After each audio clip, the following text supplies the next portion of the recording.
Tanggapin mo po ang aming pasasalamat.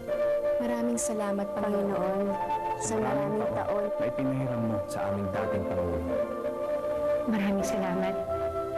Dahil sa panahong sinusubok ang aming bayan, Ibinigay niyo siya sa amin.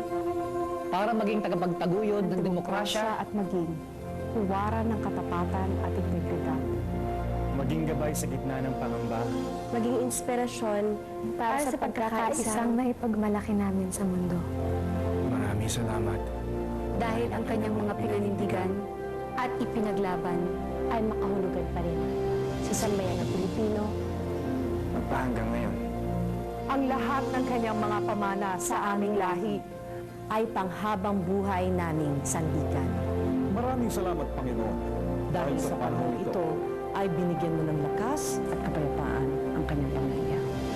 Kasama na po kami lahat ng Pilipino na tumitingala sa Kanya bilang ina. Ngayon pong siya ay nasa piling mo. Ang dating Pangulong Corazon Aquino ay nananatiling buhay sa aming puso.